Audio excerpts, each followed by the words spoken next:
जेव्हा त्यांना हे घर आपलं कसं वाटेल ही तयारी सगळ्यात महत्वाची होती.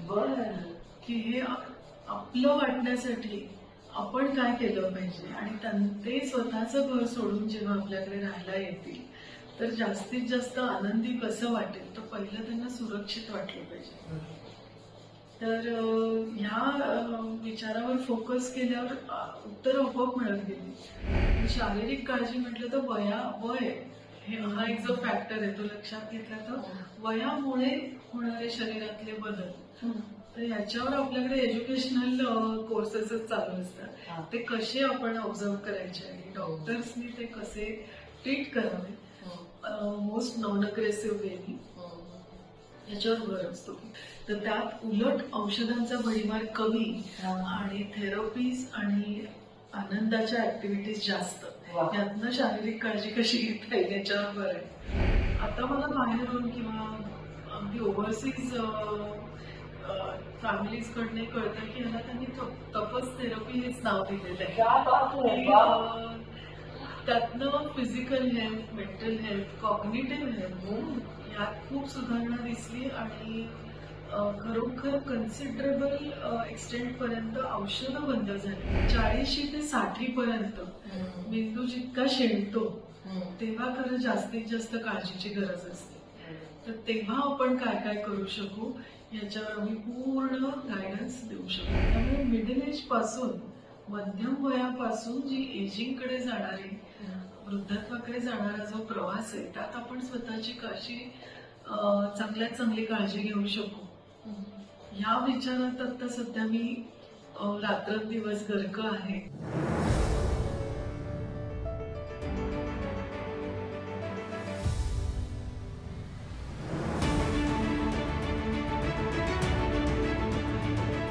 नमस्कार. चाकोरी बाहेरील चार चौघी या आपल्या कार्यक्रमात तुम्हा सर्वांचं मनापासून स्वागत आहे. काही असतं ना, काही शब्द असे आहेत की जे मनात आले तरी एक नकारात्मक वेदनेची भावना मनात येऊन जाते. आणि त्यातला एक शब्द आहे वृद्धाश्रम. कुणी वृद्धाश्रमात राहतंय किंवा कुणी वृद्धाश्रमात राहायला जाणार आहे असं कळलं की उगाच मनात एक एकटेपणाची, विरहाची भावना, वियोगाची भावना येऊन जाते. पण आता काही मंडळींनी इतके सुंदर उत्तम वृद्धाश्रम बांधले आहेत आणि ते इतक्या उत्तम तऱ्हेने ते चालवतात. शिवाय तिथे येणाऱ्या आजी आजोबांना त्यांच्या वानप्रस्थाश्रमात सुख आणि लक्षात राहण्यासारखे अनुभव यावेत म्हणून ते इतकी काळजी घेतात की सांगता सोय नाही. आणि त्यातलं एक आघाडीचं नाव आहे प्राजक्ता वढावकर. प्राजक्ता आज आपल्याकडे आलेली आहे आणि तिचे पुण्यात तपस नावाचे 2 वृद्धाश्रम आहे. एक वृद्धाश्रम ज्यांना विस्मरण झालं आहे किंवा होतं आहे अशा आजी आजोबांसाठी आहे आणि दुसरं वृद्धाश्रम जे स्वखुशीने इथे राहायला येऊन आनंदात आपलं उर्वरित आयुष्य घालवू इच्छितात अशा आजी आजोबांसाठी आहे. प्राजक्ता, चाकोरी बाहेरील चार चौघी ह्या आमच्या कार्यक्रमात तुझं अगदी मनापासून स्वागत आहे. तू हे जे आजी आजोबांसाठी घर बांधलं आहेस तपस नावाने, ते नाव त्याचं ऐकायला माझ्या मनात असं आलं की तपस्वी, तर वयोवृद्ध तपस्वी असं माझ्या मनात आलं. तू काय ऐकून हे तपस नाव ठेवलं तुझं? माझ्याही मनात हा विचार येऊन गेला होता आणि पहिला विचार असा केला की आपण हे काय करतोय आणि कशासाठी करतोय. ही तपस्या माझी आहे पर्सनल किंवा सामाजिक, असं की आपण या एका विचारांनी काही काम करणार तर त्या भावनेला तपस असं म्हणतात. ते मला खूप भावलं लगेच आणि असं इंग्लिशमध्ये लांबलचक त्याचा अर्थ मिळाला. पण माझ्या दृष्टीने मला असं वाटतं, मला जे समजलं की एक समर्पण, की सरेंडर आणि complete immersion into that feeling आणि निर्धार या दोन्हीचा मला असं वाटतं समन्वय म्हणजे तपस माझ्यासाठी तो अर्थ होतो. आणि रोज 100 वेळा तरी नाव निघतं ते आणि इट रिमाइंड्स मी की मी काय करते. भावना सतत मुळाशी राहणं मला महत्वाचं वाटतं. प्राजक्ता, आत्ता तू बोलता बोलता म्हणालीस की वृद्धत्व हे दुसरं बालपणच असतं. हा? मग ह्या मुलांसाठी घर बांधायचं ठरवल्यावर तू कशी काय तयारी केलीस? पूर्ण आयडिया कॉन्सेप्ट हा सगळा मनात घट्ट तयार होतं. त्याच्या लिगॅलिटीज बऱ्याच होत्या. त्याचं लायसन्स रजिस्ट्रेशन हे सगळं चॅलेंजेस काही विचारू नका. सोशल वेलफेअरकडे किंवा मेंटल हेल्थकडे वगैरे असं सगळं. पण असंही लक्षात आलं की आपल्याकडे खूप छान पॉलिसीज आहेत. Government is very supportive. पण मी खूप क्लिअर होते की NGO किंवा अगदी चॅरिटेबल आपण करूच शकणार नाही. मग कसं करायचं? तर मला असं नाही म्हणता येणार की पहिल्या दिवसापासून मला माहीत होतं. म्हणजे हळूहळू बरोबर क्लिअर होत गेलं की एक सोशल एंटरप्राइज हा प्रकार आपल्याकडे खूप बोलला जात नाही. पण एक सेल्फ सस्टेनिंग मॉडेल असावं तर ते लॉंग टर्ममध्ये टिकेल. कारण मी जर फंड्ससाठी फिरत राहिले तर मी काम कधी करू? असा साधा हे वाटलं की आपण एक revenue generating self sustaining model तयार केलं पाहिजे. कारण याच्यावर हे सेवा करताना बऱ्याच लोकांची कुटुंब अवलंबून आहेत. नर्सेस असो, म्हणजे प्रत्येक टीममधला मेंबर जे आहेत त्यांचं घर व्यवस्थित चाललं पाहिजे. आजी आजोबांच्याही पेन्शन आणि या सगळ्याला ताण नाही आला पाहिजे. तर यातनं ते बरोबर मार्ग मिळत गेला. So this is a social enterprise based on non-profit principles. पण सगळ्यांचं छान चालू आहे. आय एम ब्लेस्ड की अजून मला आणि ऑफकोर्स म्हणजे फॅमिली मेंबर्स मदत करतात, डोनेशन्स मिळतात. पण एक कट टू कट बजेटवरती मात्र चालू आहे. बाकी तयारी जी प्रॅक्टिकल ॲस्पेक्टची लागणार होती की आपण मेडिकल केअर काय देणार, त्याची सगळी लिगॅलिटीज ज्या आहेत त्या व्यवस्थित लाईन अप करणं हे मात्र मोठं काम होतं. माझ्या नवऱ्याचा खूप छान सपोर्ट मिळाला, घरच्यांचा छान सपोर्ट मिळाला आणि प्रॅक्टिकल ॲस्पेक्ट्समध्ये त्यांची सेफ्टी, सिक्युरिटी, मग काय येतं तर त्यांचं रुटीन कसं असेल, डाएट कसं असेल हे सगळं. पण या सगळ्याला एक छान कॉन्सेप्ट मला इतका छान मिळाला की जेव्हा त्यांना हे घर आपलं कसं वाटेल ही तयारी सगळ्यात महत्वाची. बरं की हे आपलं वाटण्यासाठी आपण काय केलं पाहिजे आणि ते स्वतःचं घर सोडून जेव्हा आपल्याकडे राहायला येतील तर जास्तीत जास्त आनंदी कसं वाटेल तर पहिलं त्यांना सुरक्षित वाटलं पाहिजे. तर ह्या विचारावर फोकस केल्यावर उत्तर आपोआप मिळत गेली. ही जी मुलं आलेली आहेत ना इथे, तुझी मोठी मुलं, त्यांना पण त्या लहान मुलांसारखी शिस्त वळण वगैरे लावावं लागतं का गं? मुलांमध्ये आणि आजी आजोबांमध्ये एक मी बघितलं की वळण लावणं हे आपल्याला शक्य नाही. ते आपोआप होत जातं. त्या प्रकारचे एन्व्हायरमेंट आणि त्यांना सुरक्षितता किंवा आजूबाजूला सगळे एका प्रकारे वागतात तर ते हळूहळू होत जातं. वळण लावायचं म्हटलं की ते कधीच लागणार नाही. सो दुसरी गोष्ट शिस्त तर शक्य नाही. आजी आजोबांना शिस्त ती नकळत होत जाते. शिस्त कुठल्या गोष्टींमध्ये लागते की वेळ पाळणं, जेवणाच्या वेळा या बाबतीत मात्र आणि ते सांगून नाही ते आपोआप घडतं. सिस्टीमच अशा आपण हे केलेल्या आहेत की ब्रेकफास्ट नंतर ॲक्टिव्हिटी, मग लंच, मग एक असं किंवा पुस्तकं वाचण्याची वेळ, वॉकिंग करण्याची वेळ, व्यायाम करण्याची. तर या ठिकाणी जी शिस्त लागते की वेळ आणि तब्येत या बाबतीत मात्र कॉम्प्रोमाइज नाही आहे. बाकी आता मी सांगते इथे सुद्धा डॉक्टरांना पण सांगते मला काही आता वळण लावायचं नाही. त्यांना मजा करू दे, आपण सांभाळून घेऊ. प्राजक्ता, पण तू आजी आजोबांसाठी 2 घरं बांधली. पैकी एका घरात ज्यांना डिमेन्शिया म्हणजे जी आजी आजोबा विसरू लागले आहेत किंवा त्यांची मेमरी पूर्णतः गेलेली आहे अशा आजी आजोबा राहतात. पण अगं अल्झायमर आणि डिमेन्शिया हे दोन्ही विस्मृतीचेच प्रकार, त्यात काय फरक आहे? न्यूरोलॉजिकल आणि सायकोलॉजिकल डिसऑर्डर्स जेव्हा सिम्पटम्स दिसायला लागतात की आत्ता काय झालेलं विसरलं गेलं, ते यात खूप प्रकार आहेत, हजारो वेगवेगळे प्रकार आहेत. सो या सगळ्याला एक अम्ब्रेला टर्म डिमेन्शिया आहे. Alzheimer's is related to memory issues. Alzheimer's आणि हे सगळे ओव्हरलॅपिंग असतात, त्यामुळे ऍक्च्युली याला जरा ग्लॅमर आलंय आता. पण Alzheimer's leads to dementia. Actually असा तो प्रकार आहे आणि न्यूरोलॉजिकल, सायकोलॉजिकल आणि विथ एज येणारा मेंदूला येणारा थकवा ह्या सगळ्याचं सगळं रूपांतर पुढे डिमेन्शियामध्ये होतं. आता मी नेहमी म्हणते की I take advantage of not being a doctor, की मी हे मेडिकल टर्मिनॉलॉजी शिवाय मी सांगू शकते साध्या सरळ शब्दांमध्ये असे की dementia is not only about memory, की फक्त स्मृती आणि मग काही आठवणी पुसट झाल्या किंवा नावं आठवत नाही, हे इतकं साधं सोपं नाहीये. तर त्यात फंक्शनल किंवा आता चमचा आपल्या हातात आहे पण मी त्याचं काय करू, त्यांनी खायचंय की तो चमचा खायचाय, इथपासनं त्या स्मृती अशाच प्रकारे ऍक्च्युली जाते. तर इट इज व्हेरी कॉम्प्लेक्स, खूप भयंकर आहे हे सगळं, ज्याच्यावर औषध नाही. आणि हे जेव्हा कळत गेलं तेव्हा असं वाटलं की नाही, आपण त्यांची विशेष काळजी घ्यायला पाहिजे आणि स्पेशल फोकस्ड केअर म्हणून मी हे वेगळं केलं. त्या अशासाठी की मग त्याची ट्रीटमेंट, थेरपीज, केअर हे जे वेगवेगळे प्रकार आहेत ते सगळे आपण अंडर करू शकू का, आणि मग त्याच्यासाठी त्यांच्या काळजी घेणाऱ्यांसाठी सुद्धा एक स्पेशल ट्रेनिंग, त्यांना ट्रेनिंग हवं. कारण ऍक्टिव्ह आजी आजोबांची काळजी घेणं वेगळं आहे आणि इकडे डिमेन्शियावरती जो फोकस आहे, न्यूरोलॉजिकल डिसऑर्डर्सची पण काळजी घेणं खूप वेगळं आहे.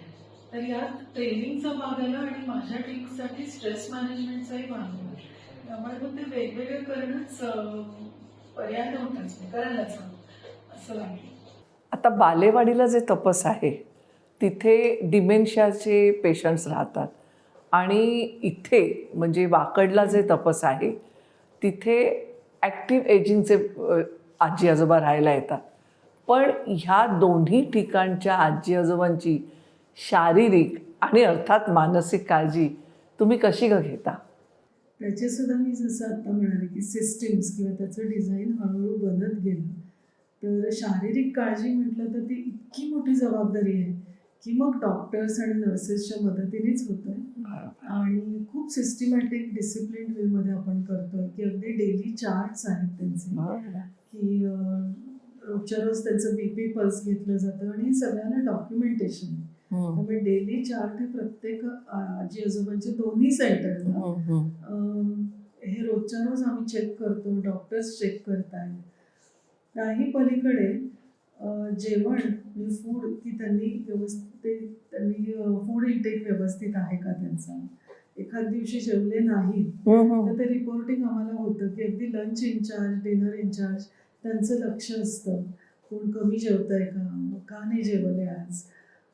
तर इतकी बारकाईने हे केल्यावर ती शारीरिक काळजी होते. ॲक्सेप्टन्स असा असतो की जी काही दुखणी आहे, डायबेटीस आहे आधीपासून किंवा अगदी पॅरालिटिक पेशंट आहे, तर त्यांची मग प्रत्येकाला आम्हाला वेगळ्या प्रकारची काळजी डिझाईन करावी लागते. तर ते पॅरामीटर्स प्रत्येकाचे वेगळे आहेत की आज एक पोळी खाल्ली तर आम्हाला सर्टिफिकेट असतं.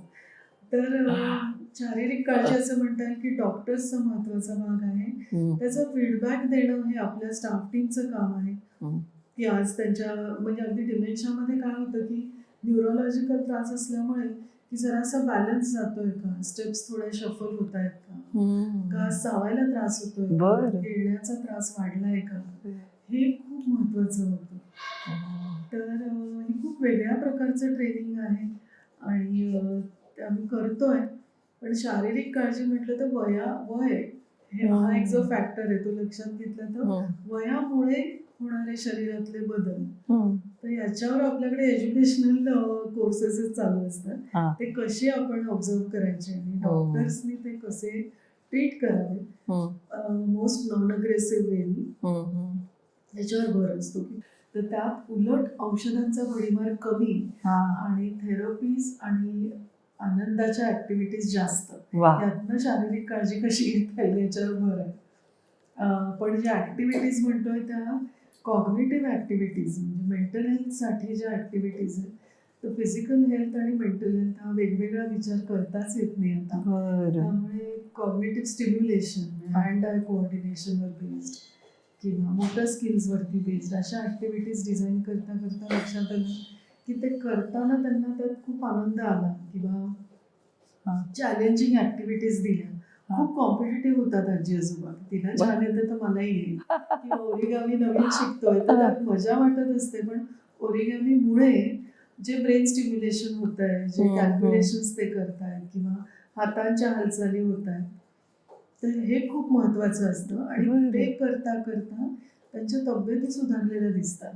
जेवण जास्त छान जात आहे, झोप शांत लागते, they are enjoying movies and songs, असं सगळं ते गणित. मग but this is a complete circle.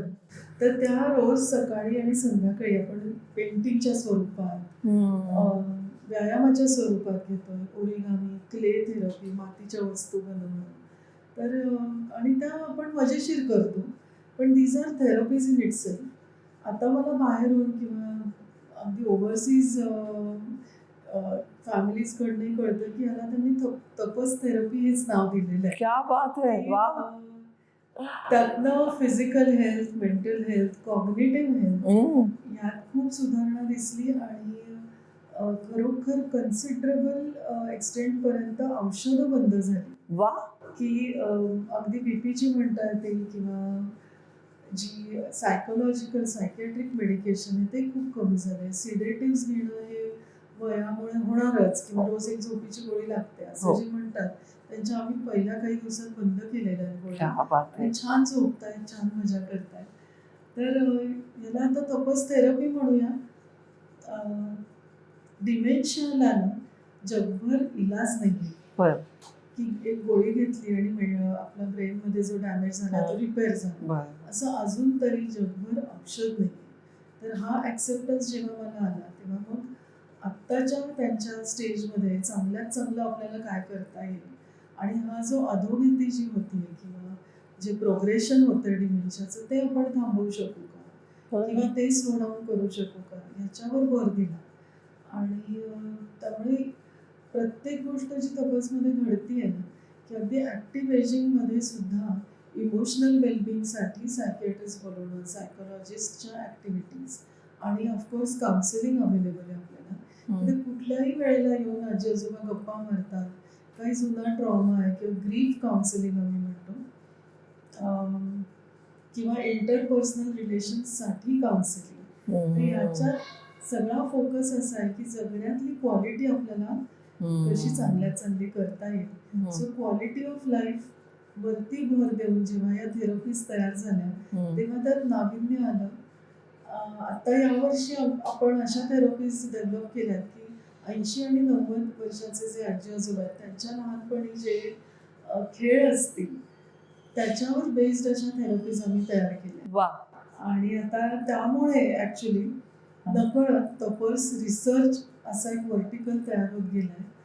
तर या सगळ्या केस स्टडीज आपण डॉक्युमेंट करतोय. तो भाग निराळा अभ्यासाचा, पण मजेचा भाग मात्र खूप वाढला. ही जी मंडळी इथे राहतात ना, ते पूर्वी काहीतरी काम करत होते. म्हणजे मला काय म्हणायचं आहे की कदाचित त्यातलं पूर्वी कोणी डॉक्टर असेल, कोणी आर्किटेक्ट असेल, कोणी चित्रकला शिकवत असेल, तर त्यांच्या ह्या स्किल्सचा तुम्ही इथे उपयोग करून घेता.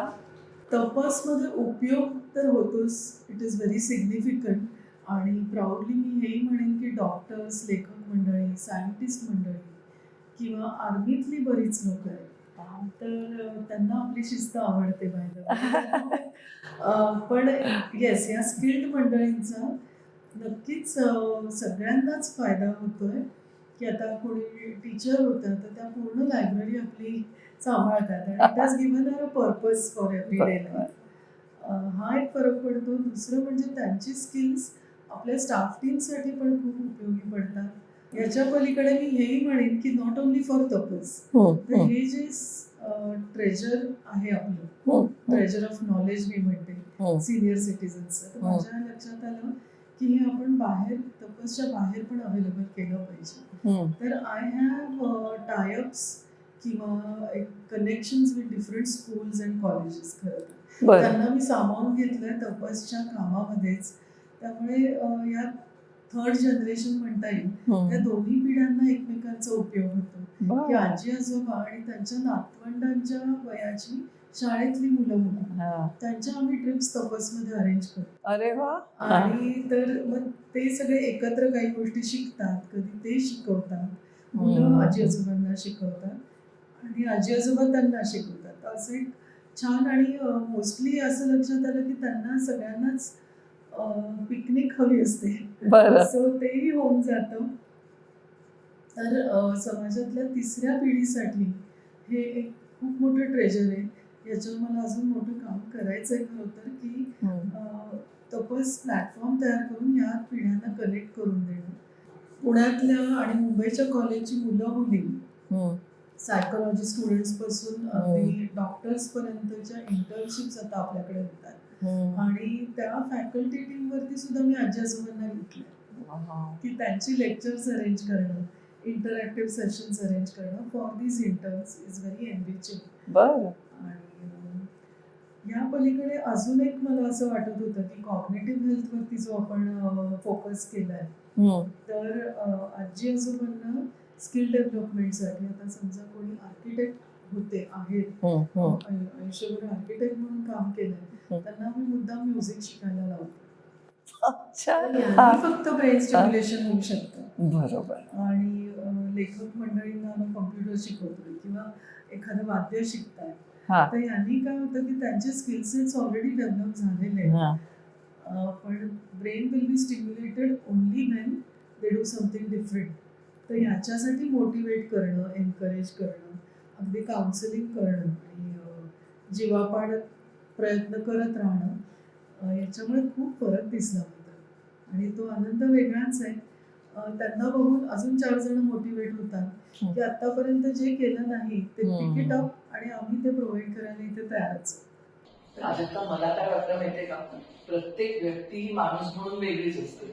म्हणजे तुझे आजी आजोबा पण त्यांचं पूर्वीचं राहणीमान, खाणं पिणं, त्यांच्या सवयी आणि आता त्यांच्या औषधं, हे सगळं वेगळं असणार.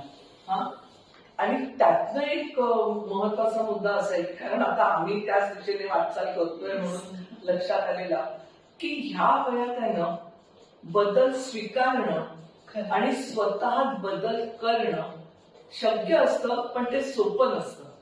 तर अशा तऱ्हेने हे जे इतक्या आजी आजोबा तुझ्याकडे आनंदाने राहत आहेत, त्यांना तू त्यांचं वेगळं वेगळं पण जपत तू त्यांना कसं सांभाळतेस? आता यात असा भाग आहे की पहिला तर येतं की बेसिक माझा विचार काय, त्याप्रमाणेच ती सिस्टीम्स बनत गेल्या की प्रत्येक अगदी इंडिव्हिज्युअल व्यक्तिगत आपण लक्ष देणारच आहोत आणि त्याचा तो अट्टाहास, त्यामुळे मग ते बनत गेलं हळूहळू. पहिलं तर ठरलं होतं की नियम घालायचे नाही, नियमांनी हे काम होणार नाही आणि प्रत्येक व्यक्तीचं आपण चांगल्यात चांगली काळजी घेणं आणि त्यांनी आपल्याकडे आनंदी राहावं, याचा जो माझा आटापिटा सगळा असतो, तर त्यातनं हे बनत गेलं की एक ऍग्रिगेट डाएट प्लॅन, रुटीनचं स्ट्रक्चर आणि मेडिकल केअर किंवा फीडबॅक्स, हे सगळं एक ऍग्रिगेट सगळ्यांसाठी जनरल आहेच, पण प्रत्येक व्यक्तीचं मग कसं करायचं, तर मग हळूहळू ते बनत गेलं आणि मला ना असं फॉलो करायला कुठलंच समोर मॉडेल नव्हतं. तर हे अनुभवातच मी मग आता चला असं करू, मग एखादा फॉर्म नवीन बनवायचा. तर ऍडमिशन म्हणजे जेव्हा आपल्याकडे आजी आजोबा ठरवतात की आता इथे राहायला यायचं, तेव्हाच मी त्यांचं एक छान क्वेश्चनेअर तयार केलं असं म्हणता येईल, की जे प्रश्न विचारायचे की त्यांचा स्वभाव कसा आहे, लाईन ऑफ वर्क काय आहे, किंवा कल्चर कसं होतं घरी, तर ही थोडीशी माहिती आधी मिळाली की खूप मदत होत होती. आणि हल्ली तर म्हणजे 2 ते 4 दिवसात माझ्या लक्षात येतं की कसा स्वभाव आहे आणि काय, तर त्यांची जी केअर टीम असणार आहे त्यांच्याबरोबर बसून त्यांना समजावून सांगणं. काही वेळेला काही पर्सनॅलिटी ट्रेट्स असतात जे अगदी घट्ट होत गेलेले असतात, तर पहिलंच आपण असं ऍक्सेप्ट केलं की ही व्यक्ती अशीच आहे, त्यांना आपल्याला बदलायचं नाही, त्यांची काळजी घ्यायची.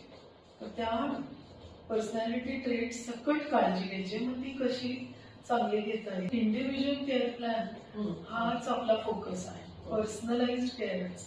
त्यामुळे इथे राहणाऱ्या प्रत्येक आजी आजोबांचे स्वभाव किंवा काही घडलं तर त्यांच्या प्रत्येकाच्या रिॲक्शन्स काय वेगवेगळ्या असू शकतील याच्या आमच्या मीटिंग्स होतात की मग कसं सांभाळायचं. आणि या सगळ्याचा उपयोग कोविडच्या काळात खूप छान झालं. प्राजक्ता, इथे जे आजी आजोबा राहायला आलेले आहे ना, त्यांच्याकडे अनुभवाचा खजिना असणार आणि जर त्यांना एखादा श्रोता मिळाला तर तो खजिना ते मोकळा करून दाखवायला नेहमीच तयार असणार. म्हणजे थोडक्यात सांगायचं तर तुझ्या या इथल्या घरात अनेक सेल्फ अपॉइंटेड काउन्सिलर्स तयार झालेले असणार, होय ना? त्याचा तुला उपयोग करून घेता येतो का? यात मी एक अनुभव सांगू शकेन की आपल्याकडे एक आजी आहेत, आयुष्यभर काम केलं होतं अगदी मुंबईत लोकल आणि या सगळ्यांनी, पण जो त्यांचे अनुभव ज्या ट्रॉमाजमधनं त्या गेल्या किंवा ती जी प्रगल्भता आलेली आहे, जी मॅच्युरिटी आली आणि खूप पॉझिटिव्हिटी, तर आपोआप असं होत गेलं की माझ्या सकट सगळ्यांना त्यांच्याशी बोलायला आवडतं आणि खूप छान शांत वाटतं त्यांच्याशी बोलायला. एवढाच अनुभव आला, हळूहळू इतकं वाढत गेलंय की त्यांची ओळख करून देताना मी आमच्या इन हाऊस काउन्सिलर असंच करतात. फॅमिली मेंबर्सशी बोलतात, मध्येच मला सांगतात अगं तिला पहिल्या मजल्यावरची ना तिला मी जरा रागवून आली आहे बरं का, की ती फार आपल्या पोरांना म्हणत होती काहीतरी वगैरे, किंवा नवीन कोणी आलं तर मी भेटून येते. असं त्यांना जवळजवळ 80-81 वयानंतर नवीन प्रोफेशन, नवीन मिनिंग टू लाईफ आणि नवीन पर्पज मिळाला आहे. आणि तुम्ही आता त्यांची तब्येत आणि त्यांच्या चेहऱ्यावरचा ग्लो बघितला तर आपण सगळेच कॉम्प्लेक्समध्ये जाऊ.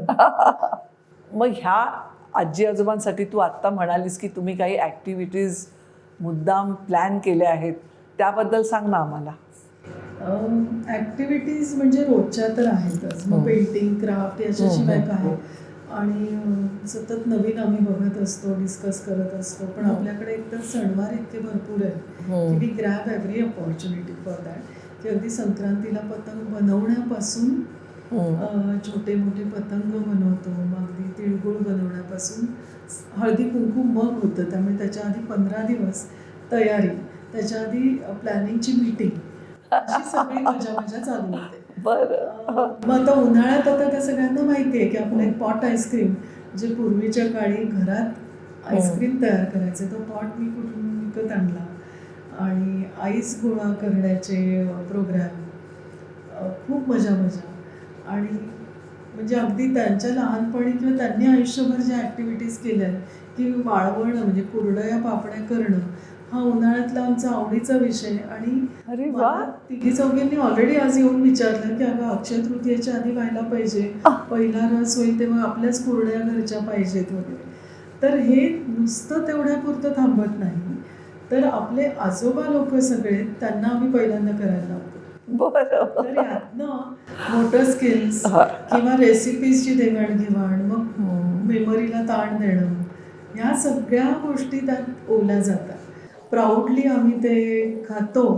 आणि फॅमिली मेंबर्स भेटायला आले की आजींचा आग्रह असतो अगं आपल्या जरा कुरड्या तळून आण. सो ही ॲक्टिव्हिटी नाही राहत, हा एक प्रोसेस तयार होतो की प्लॅनिंगपासून ते त्याच्या एक्झिक्युशनपर्यंत प्रत्येक आजी आजोबा त्यात इन्व्हॉल्ड असतात, प्रत्येक टीम मेंबर इन्व्हॉल्ड असतात. आता ह्या सगळ्यांना सुद्धा हे शिकायला खूप मिळतं आहे. आपल्याकडे मुली ज्या काम करतात त्यांची इव्हेंच्युअली लग्न ठरतात, त्यांची लग्न ठरली की आजी लोक त्यांना शिकवतात काय की अगं असं नको व्हायला, तपसमधनं काही शिकून गेली नाहीस, सासरच्यांनी म्हणायला नको वगैरे, इथपर्यंत सगळं होतं. अगदी त्या मुलीची पाठवणी, मग तेव्हा डोहाळ जेवण झालं आता आपल्याकडे एका मुलीचं, त्या दिवशी काय काय करायचं, हे सगळी मजा चालू असते. यातनं आता अंडरलाईन आपल्याकडे माझं असं लक्ष असतं की कोण किती उत्साहाने भाग घेत आहे, मागच्या वेळेला त्यांचा उत्साह होता, आता कमी झाला आहे का, म्हणजे काही हेल्थ इश्यूज आहेत का, हे मात्र ह्या ॲक्टिव्हिटीजमधनं लक्षात येतं. आणि मग त्यांना त्यासाठी स्पेशलाइज थेरपीज चालू करणं हा पहिला मुद्दा येतो. तर अशा रीतीने ॲक्टिव्हिटीज, थेरपीज, करमणूक हे सगळं खूप महत्त्वाचं ठरतं. अगदी पिक्चर बघताना त्या कुठला पिक्चर बघायचा याच्या चर्चेत जे हिरिरीने भाग घेतात त्यांनाच मी रिव्ह्यू लिहायला लावते नंतर. तुम्ही हा सजेस्ट केलं ना, मग आम्हाला रिव्ह्यू द्या. पण इतक्या आजी आजोबांना सुखात ठेवायचं, आनंदात ठेवायचं हे हिराबाचं काम नव्हे. तुला नक्कीच अनेक हातांची मदत लागत असणार. तर तू तुझ्या टीम बद्दल काय सांगशील, सांग. मला किती सांगू किती नाही असं होतं की टीमच मी म्हणते, कारण मी त्यांच्यातलीच आहे. हा त्यांना मी सतत मुद्दा सांगत असते की आपण मिळून सगळी काळजी घेतात आणि टीम ती बनत गेली की आपल्याला डॉक्टर्स लागणार, मग नर्सेस लागणार. अशा वेगवेगळ्या टीम्स मी आणि त्यांचं मग मल्टी मॉनिटरिंग होतं.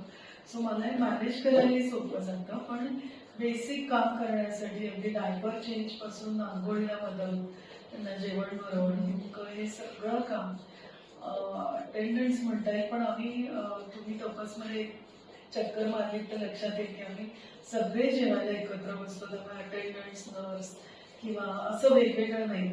सगळ्यात महत्वाची फळी या टीम मधली म्हणजे मास्टर्स इन सोशल वर्क केलेले आमची मुलंच, ऍक्च्युली मुलं मुली आणि आजी आजोबांची नातवंड, असंच अक्षरशः ते गणित झालेले. सो ही सगळी मंडळी आपल्याकडे तपासमध्येच राहतात. त्यामुळे it's like a home for them. हे एकत्र राहतात, त्यामुळे आम्ही फॅमिली मेंबर्सच म्हणतो. तर या टर्मिनॉलॉजीज खूप महत्वाच्या ठरल्या आणि त्यामुळे माझ्या टीममध्ये असं म्हणता येईल की they are well qualified, well trained अशा आहे की इंटर्नशिपसाठी आलेले त्यातले रायटर आणि लगेच जे जोखता येतात की कोणाला ऍक्च्युअल आवड आहे आणि कळकळ आहे ती लगेच कळतं.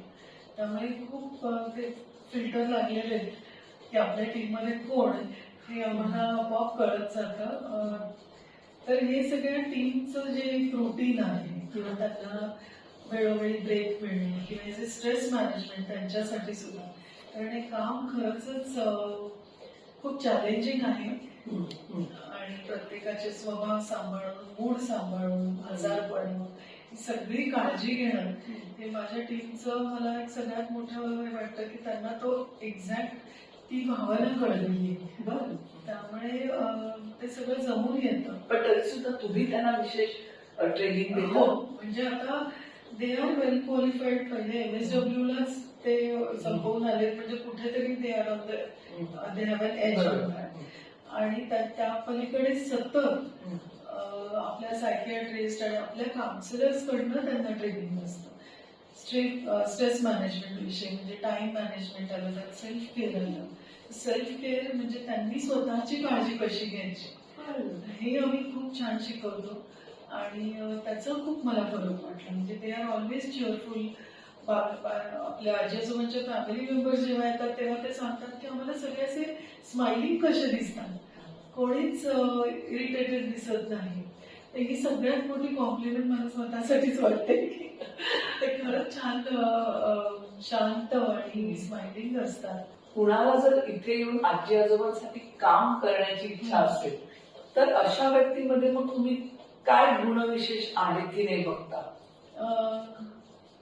पहिलं तर मी असं सांगते की आवड आहे म्हणून तुम्ही ते चांगल्या रीतीने करू शकाल का, या दोन गोष्टी वेगवेगळ्या. आणि प्रयोग करू नये असं एक वाटतं की आपल्या आजीजोबांची मनस्थिती आणि ते सगळं इतकं काटेकोर आपण अगदी सगळं जपतोय.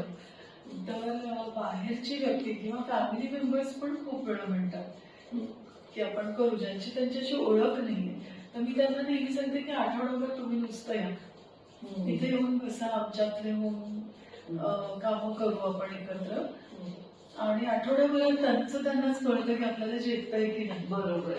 त्यातून टिकणारे जे आहे त्यांना मग थोडंसं ट्रेनिंग मात्र लागतं की अगदी गप्पा मारण्याचं सुद्धा असेल किंवा एखादा गेम त्यांच्याबरोबर कशा रीतीने खेळला पाहिजे, गप्पा कुठल्या मारल्या पाहिजेत, कशा पद्धतीने, याचं थोडंसं ट्रेनिंग 7 दिवसाचं असतं.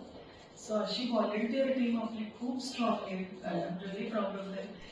पण जेव्हा कोविड सारखं संकट आलं, म्हणजे अख्खं जग सांगत होतं की तुम्ही एक दुसऱ्यापासून लांब राहा, अंतर राहा, तेव्हा कसं मॅनेज केलं तुम्ही सगळ्यांनी आजी आजोबांसाठी सुद्धा आणि ह्या तुझ्या टीमने सुद्धा म्हणजे काय केलं? काही काळ माझी झोप उडाली होता नक्कीच की आता काय. तर मला पहिल्या काही काळातच सगळ्या मुला मुलींनी येऊन सांगितलं की आम्हाला इथेच राहायचंय. पहिली गोष्ट, कारण आपल्या आजी आजोबांचं कोण करणार, तेवढंच त्यांचं लॉजिक होतं. आणि ते फाउंड व्हेरी लॉजिकल की व्हेरी सिम्पल लॉजिक ना, आपण कसं जाणार आपल्या आजी आजोबांचं काय. तर मग त्या सगळ्यांना सपोर्टिव्ह सिस्टीम कशी तयार करता येईल ही आम्ही बरोबर करत होतो. फॅमिली मेंबर्सनी खूप सपोर्ट केलं, आजी आजोबांनी इतकं सपोर्ट केलं आणि हे घडत इतकं छान होत गेलं की नवीन ऍडमिशन्स नको, जी माझी जबाबदारी ज्या आजी आजोबांची घेतली तेवढेच आपण करू हे मात्र केलं. डॉक्टर्सनी खूप मदत केली आणि उलट मला आता मागे वळून बघताना असं वाटतं की कोविडमुळे आम्ही सगळे खूप एकमेकांच्या जवळ आलो की तेव्हा मी स्टाफसाठी रिक्रिएशनल ऍक्टिव्हिटीज म्हणजे एकत्र स्पोर्ट्स डे काय काय चालू होतं, कारण सगळं आमचं जगच एवढं आहे लहान. आणि नंतर मग कळलं की त्याला बायो बबल म्हणतात वगैरे, पण ते आम्ही क्रिएट केलं होतं. इथे राहायला येण्या अगोदरचे आजी आजोबा आणि इथे राहायला आल्यानंतरचे आजी आजोबा यात काही फरक जाणवतो? खूप वेळा त्यांचे कुटुंबीय जेव्हा भेटायला येतात की हा. मला अगदी खास त्यांनी फोन करून असे अनुभव सांगितलेले, आपल्याला दिवस अपुरा पडेल ऍक्च्युली, पण त्यातले काही मी सांगू शकते की एक आजी जेव्हा आपल्याकडे राहायला आल्या त्यांनी घरी गेल्यावर काही दिवसांसाठीच आल्या होत्या, पण घरी गेल्यावर जे अनुभव सांगितले किंवा ते आपल्यातलेच होऊन जातात आणि मग ते इन्क्लूड वर्ड्स क्लायंट आणि असं नाही राहत ते नातं कधीच. तर घरी गेल्यावर त्यांनी जे सांगितलं की त्यांना जे काही अनुभव आले असतील तर त्यांचा मुलगा अगदी प्रख्यात डॉक्टर आहे, तर ही ऑफर्ड की मी तपससाठीच काम करेन आणि मला इथेच जॉईन करायचं. अरे वा. अधूनमधून आई येते, हा. पण ते मात्र आमचेच झालेले आहेत सगळे. दुसरा अनुभव असा सांगता येईल की एक आजी आपल्याकडे होत्या, अगदी खूप आजारी होत्या आणि व्हीलचेअरमध्ये वगैरे आणि इव्हेंच्युअली त्या गेल्या, पण आता 5-1 वर्षांनंतर त्यांच्या मुलीलाही अशी गरज जेव्हा पडली, आता या मुली म्हणजे 80च्या घरातली मुलगी त्यांची, तर त्या मुलीलाही जेव्हा वाटलं असं की मेडिकल केअर किंवा या सगळ्या केअरची गरज आहे, तेव्हा ती सुद्धा आपल्याकडेच आली आहे राहायला. म्हणजे हक्काने आली. हक्काने की अगं हे आपलंच आहे आणि मी इथेच येणार, म्हणजे दुसरा विचारच नाही. तर these are my proud moments. एक आजी आजोबा दोघंही आपल्याकडे होते आणि आजींना कॅन्सर होता, पण त्यांनी ठरवलं होतं की कुठलीही ट्रीटमेंट न घेता तपसमध्ये मला शांतपणे शेवटचा दिवस अनुभवायचा आहे. तर इव्हेंच्युअली तसं झालं आणि आजोबा he was suppose to go back to stay at home, कारण पुण्यातच राहतात, पण ते म्हणाले नाही मला इथे आवडतंय. तर आजोबांनी अजूनही ते आपल्याकडेच आहेत. आता त्यांचे कुटुंबीय जेव्हा भेटायला येतात तेव्हा त्यांचं एक वाक्य ठरलेलं आहे की Prajakta is jealous of you, कारण you get most time with him than us, आणि we are jealous of you की तुला सहवास त्यांचा जास्त मिळतोय आणि तीच माझी कमाई आहे किंवा माझा खजिना आहे. प्राजक्ता, तुझं मी बोलणं ऐकते ना तर मला काय जाणवतं माहिती आहे, अगं जागेपणे नाही, बहुतेक झोपेतही तू याच आजी आजोबांचा विचार करत असणार. पण इतकं खरं आहे की खरंच सतत विचार चालू असतो आणि आजी आजोबांचाच आणि त्यांची मुलं किंवा कुटुंबीय जेव्हा विचारतात ना मला की अगं हे सगळं वयाचं आम्ही वृद्धत्वाचं जे बघतोय तर आमच्यासाठी पण एक जागा ठेव, प्रत्येकाने मला हे सांगितलेलं आहे. पण तेव्हाही मी म्हणते की आपण म्हणजे मी सुद्धा किंवा वृद्धत्वाकडे जाताना काय काळजी घ्यावी हा सुद्धा रात्रंदिवस विचार येतोय. त्यामुळे मिडल एज पासून मध्यम वयापासून जी एजिंगकडे जाणारी वृद्धत्वाकडे जाणारा जो प्रवास आहे त्यात आपण स्वतःची चांगल्यात चांगली काळजी घेऊ शकू, ह्या विचारात आता सध्या मी रात्रंदिवस गर्क आहे. ॲज यू राईटली सेड, रात्रंदिवस हे काम करताना, हेच विचार करताना तपस ब्रेन केअर हे प्रोजेक्ट माझ्या डोक्यात आलं.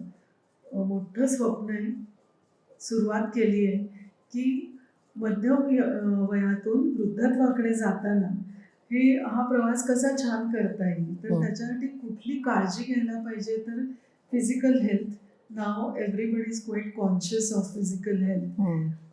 मेंटल हेल्थमध्ये सायकोलॉजिकल, इमोशनल, न्यूरो आणि कॉग्नेटिव्ह हेल्थ याच्यावर खूप फोकस केला पाहिजे, त्याच्याबद्दल अवेअरनेस वाढला पाहिजे असं वाटतंय. तर आम्ही एज्युकेशनल वर्कशॉप्स आता करतोय. कॉग्नेटिव्ह हेल्थ म्हणजे काय, तर विचार करण्याची शक्ती, भावना फील करण्याची शक्ती ही जी आहे ती कशी आपण शाबूत ठेवू किंवा ब्रेनला सतत स्टिम्युलेशन कसं मिळेल याच्यावर फोकस ठेवून आम्ही डिझाईन केलंय. त्याच्यासाठी कन्सल्टेशन्स अवेलेबल आहे, ट्रीटमेंट्स अवेलेबल आहे, न्यूरो कॉग्निटिव्ह टेस्टिंग आपण अवेलेबल केलेलं आहे. काहीतरी सिम्पटम आल्यानंतरच करावं असं नाहीये. तर हा अवेअरनेस आपल्या समाजात आला पाहिजे असं वाटतंय. अगदी सगळ्या सेगमेंट्समध्ये मी पहिलं वर्कशॉप केलं तर डॉक्टर्ससाठी केलं होतं आणि त्यांच्याकडून जो फीडबॅक मिळाला की अगं तू हे वेगळंच बोलतेयस आणि मेंदूची काळजी तुझ्या दृष्टीने कशी घ्यायची. तर मग मी हे सिस्टमॅटिक थोडंसं करत गेले. तपसमध्ये या सगळ्या सर्व्हिसेस अवेलेबल आहेत. 40 ते 60 पर्यंत मेंदू जितका शेणतो तेव्हा खरं जास्तीत जास्त काळजीची गरज असते. तर तेव्हा आपण काय काय करू शकू याच्यावर आम्ही पूर्ण गायडन्स देऊ शकतो. आणि मी तुझी अत्यंत आभारी आहे की तू दिवस रात्र जागेपणी स्वप्नात फक्त आजी आजोबांचाच विचार करण्यापेक्षा आमच्यासारख्या लोकांचाही विचार करतेस. हे तर मला फार महत्त्वाचं वाटते. प्राजक्ता, पण इथे राहायला येणाऱ्या आजी आजोबांसाठी काही क्रायटेरिया ठेवलाय का, म्हणजे प्रवेश देण्यासाठी त्यांना, की म्हणजे फॉर एक्झाम्पल असं की इथे फक्त कायमस्वरूपीच राहायला येणाऱ्या आजी आजोबांना प्रवेश दिला जातो की येऊन जाणाऱ्यांनाही दिला जातो? अगदी सगळं म्हणजे initially registered with mental health लोकांनी, तर त्यामुळे डिमेन्शियाच्या इथे सुद्धा लॉंग टर्मसाठी आहेत, शॉर्ट टर्मसाठी आहेत की काही हॉस्पिटलायझेशन झालं आहे आणि तिथून डिरेक्टली घरी नेण्यापेक्षा इथे मॉनिटरिंग करून छान बरं करून मग ते घरी गेलेले आहे. असंही होतं. पोस्ट ऑपरेटिव्ह केअर आपल्याकडे आहे की काही ऑपरेशन झालंय आणि त्यानंतरची काळजी, तर ती नर्सिंग केअर तर आहेच, पण त्यातनं इमोशनल केअर म्हणजे काउन्सिलिंग फॉर कॉन्फिडन्स बिल्डिंग ह्यासारखी केअरही आपल्याकडे असते. त्यात सुद्धा म्हणजे पोस्ट ऑपरेटिव्ह केअरमध्ये सुद्धा आपल्याकडे आर्ट थेरपी, म्युझिक थेरपी ही मेडिसिन इतकीच महत्वाची मानली जाते. अशा प्रकारची केअर आपण नक्कीच बालवाडीत घेतो. त्यात सुद्धा पॅलिएटिव्ह केअर आहे, एंड ऑफ लाईफ केअर. ती फार वेगळं डिझाईन आहे त्या केअरचं. त्यात काउन्सिलिंग, मेडिकल हेल्थ हे सगळं आहे. ऍक्टिव्ह एजिंग मध्ये मी सांगू शकेन की लॉंग टर्म साठी ते येतातच, पण चेंज म्हणून येणारे आजी आजोबा सुद्धा आहे की आम्हाला चेंज हवाय म्हणून आम्ही येतो, किंवा घरचे कुटुंबीय सगळे कुठे जाणार आहेत, किंवा हल्ली जसं की 3 पिढ्या असतात आणि सुनेची पण काळजी घ्यायची, सासूची पण घ्यायची. सुनेचं वाट पण जावंच लागतंय आणि सासू सासऱ्यांना इथे आपल्याकडे आपल्या आपण काळजी घेऊ म्हणून ठेवून सोडून जाणारी खूप फॅमिली जोडल्या गेल्या तशा की शॉर्ट टर्म साठी आले, पण ते त्यांच्या आठवणीत राहिले. म्हणजे आपण खूप मजा केली होती आणि अगदी 1-1.5 महिना राहून गेले, पण त्यानंतर तपसमध्ये होणाऱ्या प्रत्येक इव्हेंटला ते आवर्जून येतात. त्याचे मित्रमैत्रिणी झालेले असतात आणि काही सण ते तपसमध्येच येऊन साजरे करतात. असंही होतं. दरवर्षी नियमाने येणारी लोक आहेत की ज्यांचे घरचे आम्हाला फोन करतात की आम्ही तिकीट करू ना, तुझी रूम आहे ना म्हणून. तर अशी गंमत असते. लॉंग टर्म साठी मात्र जास्त आणि स्वेच्छेने येणारे, आनंदाने येणारे आता प्रमाण खूप वाढले. आपण त्यांची सगळी मेडिकल हिस्ट्री, त्यांचं मेडिकल मॉनिटरिंग हे ओघाने आहेच. मला काय वाटतं सांगू, आपल्या संस्कृतीत आहे ना आशीर्वादाला खूप महत्व आहे. आणि प्राजक्ता, तू एक अशी भाग्यवान आहेस की तुला न मागताही सतत अनेक आजी आजोबांचे सतत आशीर्वाद मिळत राहिले, कारण तू त्यांच्यासाठी होम अवे फ्रॉम होम तयार केलेला आहेस. प्राजक्ता, तू इथे आलीस, इतकं भरभरून बोललीस आमच्या कार्यक्रमात, मला खूप बरं वाटतंय. तुझे मनापासून आभार. तर आजचा हा भाग तुम्हाला आवडला असेल तर लाईक करा, शेअर करा आणि सबस्क्राईब करायला अजिबात विसरू नका. भेटूया पुढील कार्यक्रमात.